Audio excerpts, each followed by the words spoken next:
Hello everyone. This video is going to show you the step-by-step solution to quadratic equation using completing the squares method. Method of completing the squares is used to solve a quadratic equation which cannot be solved by factorization method. As such, it's more general method than the factorization method. This method involves making the expression of the equation a perfect square which can then be factorized. Now suppose we are given the equation 2x squared plus 3x minus 2 equals to 0. Suppose we are given 2x squared plus 3x minus 2 equals to 0. We are asked to use the method of completing the squares to obtain the solution, that is to find the roots of the equation. We adapt the following steps. Step number 1. Step 1, we make the coefficient of x squared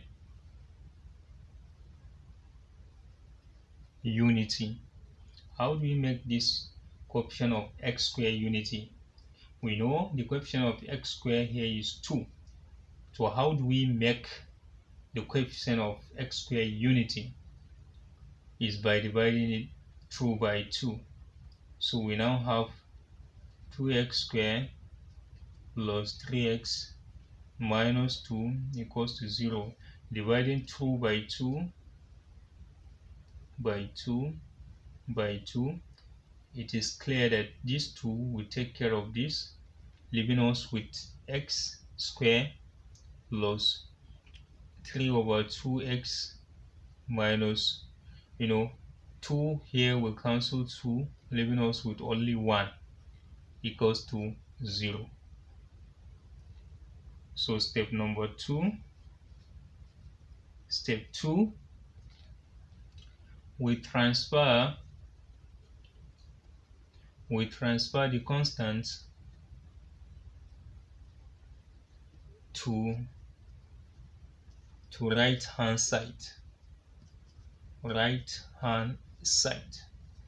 We transfer the constant to the right hand side of the equation, and the constant here is -1. Transferring it to the right hand side will amount to change of sign. This is -1, so by the time you move it to the other side, it will now change to positive 1. So square x squared plus 3 all over 2x equals to 1.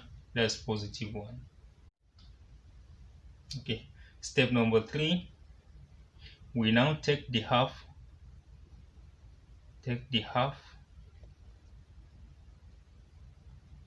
of the coefficients, half of the coefficient of x, you square it and add to both sides. You take the half of the coefficient of x, square it and add it to both sides. The coefficient of x here is 3 all over 2. We now take the half of it. We square it and add it to both sides. How do you take the half of the coefficient of x, which is 3 all over 2?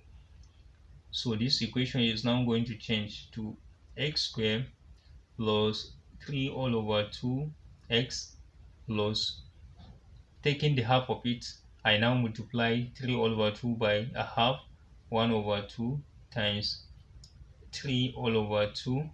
I then square it and add it to both sides. So the other side, I have 1 plus 1 all over 2 times 3 all over 2 square. So we now have x squared plus 3 over 2x plus 3 over 4 all squared equals to 1 plus 3 over 4 all squared. So we now move to step number 4. Step 4, factorize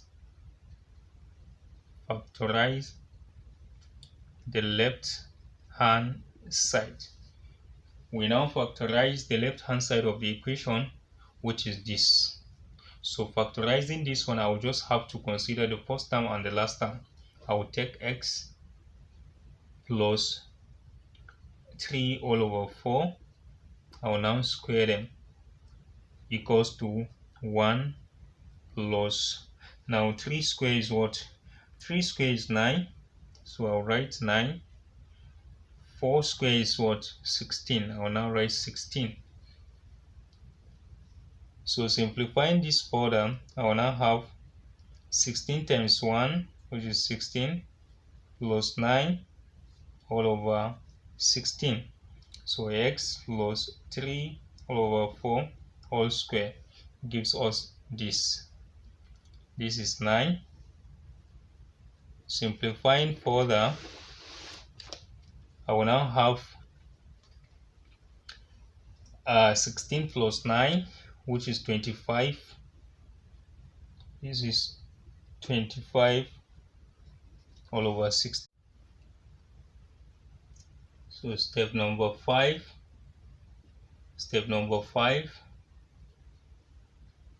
Take the square root.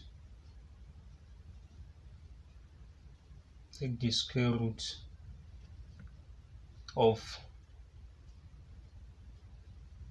both sides. So taking the square root of both sides, we now have x plus 3 all over 4 all square plus or minus 25 all over 16. 25 all over 16.